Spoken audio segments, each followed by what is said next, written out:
Hello friends, welcome to சாம்சிகி home. எல்லோரும் எப்படி இருக்கிறீங்க?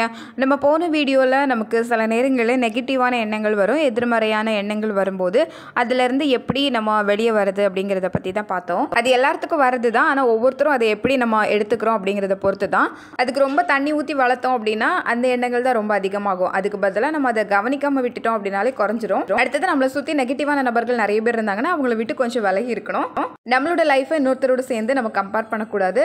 அதே மாதிரி ரொம்ப தனிமையாக இருந்தாலும் இந்த மாதிரி எண்ணங்கள் அதிகமாக வரும். அதனால் நமக்கு பிடிச்ச ஃப்ரெண்ட்ஸோட ரிலேட்டிவ்ஸோட அதிகமாக பேசணும். அடுத்து இஷ்டம் போல் வாழாமல் நமக்குன்னு கோடு போட்டு வாழ்ந்தோன்னா ஒரு பாசிட்டிவான எண்ணங்கள் மட்டும் நம்ம மனசில் இருக்கும். அடுத்தது எல்லாத்துலேயும் பெர்ஃபெக்ஷன் எதிர்பார்க்குறது, இதெல்லாம் பெர்ஃபெக்ட் இல்லை அப்படின்னு நம்ம கவனித்து பார்க்கும்போது எதெல்லாம் நெகட்டிவாக இருக்கோ அது மட்டும் தான் நம்ம கண்ணுக்கு தெரியும். அதனால சின்ன சின்ன குறைகள் இருந்தாலும் அதையெல்லாம் விட்டுட்டு நிறைகளை மட்டும் பார்த்தோம் அப்படின்னா பாசிட்டிவான எண்ணங்கள் மட்டும் நமக்கு நிறையவே இருக்கும். இதெல்லாம் தான் போன வீடியோவில் பார்த்தோம். அடுத்ததான் நமக்கு ஒரு பாசிட்டிவான எண்ணம் இல்லாததுக்கு காரணம் சோம்பேறித்தனம். இப்போ நம்ம நிறைய வேலை செஞ்சு அதில் டயர்ட் ஆகுறோம் அப்படின்னா நமக்கு ரெஸ்ட்டு தேவை, அதுக்கு பேர் ஓய்வு. ஆனால் வேலையே செய்யாமல் நமக்கு ரெஸ்ட்டு தேவைப்படுது அப்படின்னு சும்மாவே உட்காந்துட்டு இருக்கோம் அப்படின்னா அதுக்கு பேர் தான் சோம்பேறித்தனம். நிறைய வேலைகள் இருக்கும்போது கூட அதையெல்லாம் செய்யாமல் சும்மா உட்காந்துட்டு இருக்கிறது சோம்பேறித்தனம். இந்த சோம்பேறித்தனத்தோடு நம்ம இருந்தோம் அப்படின்னா நமக்கு நிறைய நெகட்டிவான எண்ணங்கள் தான் இருக்கும். அவ்வளோ பாசிட்டிவாக எதையும் நம்மளால் யோசிக்க முடியாது. சும்மா வச்சுட்டு இருக்கிற எந்த பொருளுமே கடைசியில் வீணாக தான் போகும். அதே மாதிரி ஒரு இரும்புமே சும்மாவே இருக்குதுன்னா கடைசியில் துருப்பிடிச்சி போகும். எந்த பொருளாக இருந்தாலும் நம்மளுமே சும்மா இருந்தோம் அப்படின்னா பிரயோஜனமான எந்த வேலைகளையும் செய்ய முடியாது. அதனால் எப்போதுமே சுறுசுறுப்பாக இருக்கிறதுக்கு பழகணும். இந்த சோம்பேறித்தனம் அப்படிங்கிற ஒன்று நம்ம பக்கத்தில் கூட நெருங்கிறதுக்கே விடக்கூடாது. நம்ம எல்லா வேலைகளையும் திருப்தியாக செஞ்சுட்டு நம்ம 1 மணி நேரம் கூட ரெஸ்ட் எடுத்துக்கலாம். ஆனால் எல்லா வேலைகளும் நமக்காக காத்திருக்கும் போது அதையெல்லாம் போட்டுட்டு நம்ம சும்மா இருக்கக்கூடாது. நிஜமாவே இன்ட்ரெஸ்டிங்கான ஒரு லைஃப் அப்படின்னா அது பிஸியாக இருக்கிறது தான். நமக்குன்னு ஒரு பிளான் வச்சுட்டு இன்றைக்கி நம்ம இதெல்லாம் செய்ய போகிறோம் அப்படின்னு நிறைய வேலைகளை செஞ்சு முடிக்கிறது, பிஸியாக இருக்கிறது, இதுதான் நமக்கு ஒரு பாசிட்டிவான மைண்டை கொடுக்கும்.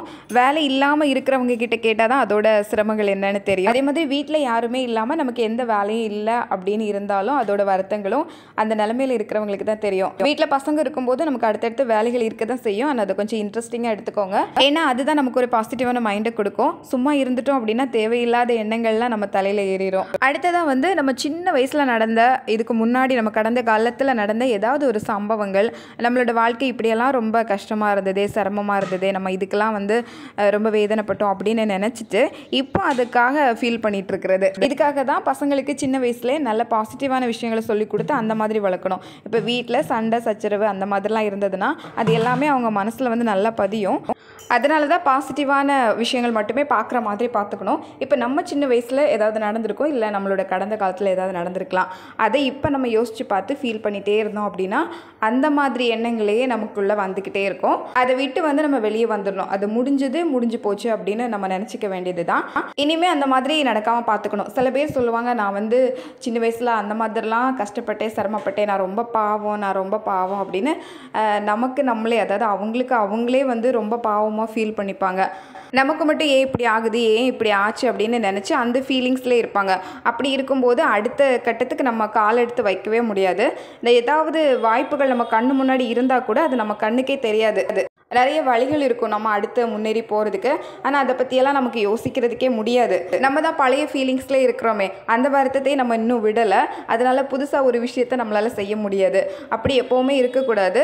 இப்போ நம்ம நல்லா வளர்ந்துட்டோம், நம்மளே ஒரு தாயாயிட்டோம், ஒரு அம்மாவாயிட்டோம், நமக்கு 2 பசங்க இருக்கிறாங்க, நமக்கு ஒரு குடும்பம் வந்துடுச்சு, நம்மளே ஒரு குடும்ப தலைவியாக இருக்கிறோம் அப்படின்னு நினைக்கும் போது நம்ம சின்ன வயசில் நடந்தது, கடந்த காலத்தில் இருக்கிறது, இது எல்லாத்தையுமே நம்ம விட்டுற வேண்டியது தான். இப்போ நம்ம தான் அந்த குடும்பத்தை கொண்டு போகணும் அப்படிங்கும்போது நம்ம ஸ்ட்ராங்காக இருக்கணும். அதை விட்டுட்டு நம்மளே ஃபீல் பண்ணிட்டு இருந்தோம் அப்படின்னா எப்படி ஒரு பாசிட்டிவான எண்ணங்கள் வரும்? அதனால எப்போதுமே பழைய விஷயங்கள்ல இருந்து ஒரு அனுபவத்தை தான் நம்ம எடுத்துக்கணுமே தவிர அதையே யோசிச்சு அதுலேயே விழுந்து கிடக்கக்கூடாது. யாராவது அந்த மாதிரி ஃபீல் பண்றீங்க, நமக்கு இப்படியெல்லாம் ஆச்சு அப்படின்னு நினச்சி ஃபீல் பண்றீங்கன்னா அந்த ஃபீலிங்ஸ் எல்லாம் இதோடு விட்டுருங்க.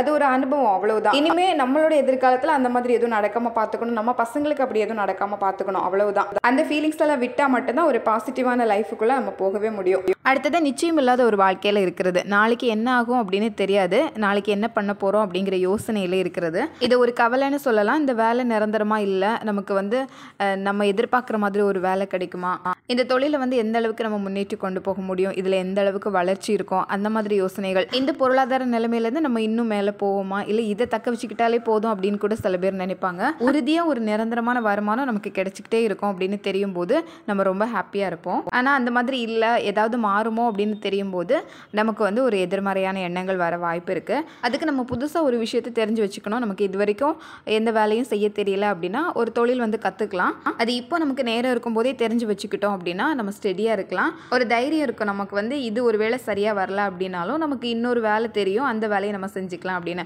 அதுக்கு தான் சொல்லுவாங்க நமக்கு ஒரு கைத்தொழில் தெரிஞ்சது அப்படின்னா கவலையே இல்லை அப்படின்னு. அந்த மாதிரி ஒவ்வொருத்தருக்கும் ஒவ்வொரு தொழில் வந்து தெரிஞ்சிருக்கணும்.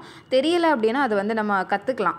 நிறைய தொழில் இருக்குது. நம்ம சுற்றி பார்க்கும்போது ஒவ்வொருத்தர் என்ன மாதிரி வேலைகள்லாம் செய்கிறாங்க அப்படின்னு பார்க்கும்போது நமக்கு தெரியும். அது தவிர நம்மளே கூட யோசிக்கலாம், இப்போ மக்களுக்கு என்ன தேவை இருக்குது, எது வந்து செஞ்சு கொடுக்கறதுக்கு ஆட்கள் இல்லை அப்படிங்கிறத பற்றி யோசிக்கும் போது நமக்கு ஒரு ஐடியா கிடைக்கும். அதனால தான் தொழில் தெரிஞ்சவங்களுக்கு ஒரு நம்பிக்கை இருக்கும். ஒரு விஷயம் கைவிட்டால் கூட நம்ம இன்னொரு விஷயத்தை வச்சு மேலே வந்துடலாம் அப்படின்னு. நமக்கு ஒரு இன்ட்ரெஸ்ட் இருந்தது அப்படின்னா எந்த மாதிரி தொழிலாக இருந்தாலும் நம்ம கற்றுக்க முடியும்.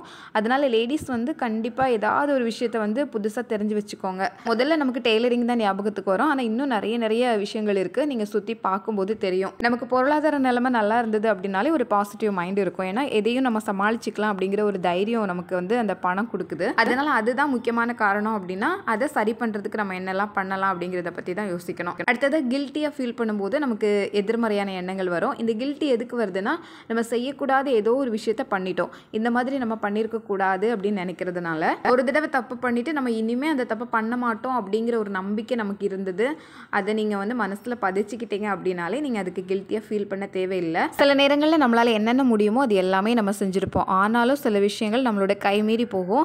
அந்த டைமில் நம்ம வந்து ஃபீல் பண்ணுவோம், நம்ம வந்து ஏதாவது பண்ணியிருக்கலாமோ, இதுக்கு ஏதாவது பண்ணியிருக்கலாமோ அப்படின்னு. ஆனால் நமக்கு நம்மளே சொல்ல வேண்டியது, உண்மையாகவே நம்மளால் என்னென்ன செய்ய முடியுமோ எல்லாமே செஞ்சோம், அதுக்கப்புறமும் இந்த விஷயம் வந்து கைமீறி போகுது அப்படின்னா அது வந்து நம்ம கட்டுப்பாட்டில் கிடையாது. அதுக்கு நம்ம ஃபீல் பண்ணணும் அப்படின்னு அவசியமும் கிடையாது.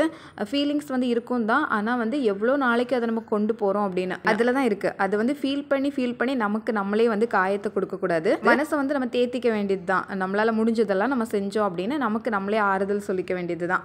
அடுத்ததாக வந்து தாழ்வு மனப்பான்மை, இன்ஃபீரியாரிட்டி காம்ப்ளெக்ஸ். நம்ம வந்து மற்றவங்களை விட ஏதோ ஒரு விஷயத்தில் குறைவாக இருக்கிறோம் அப்படின்னு நமக்கு நம்மளே நினச்சிட்டு இருக்கிறது. அந்த மாதிரி நினைக்கும் போதும் இந்த மாதிரி எதிர்மறையான சிந்தனைகள் வரும். அந்த டைமில் நம்ம நினைக்க வேண்டியது, உங்ககிட்டே உங்களுக்கு தெரியாமல் நிறைய விஷயங்கள் இருக்கும். அந்த இருக்கிற விஷயங்களுக்காக நம்ம வந்து நன்றி சொல்லணும். இருக்கிற விஷயங்களை நினச்சி நம்ம அதுக்காக வந்து சந்தோஷப்படணும். பொதுவாகவே இல்லாத விஷயங்களுக்கு தான் நம்ம மனசு தேடி போகும். இருக்கிற விஷயங்களை நம்ம பெருசாக கண்டுக்கிறது கிடையாது.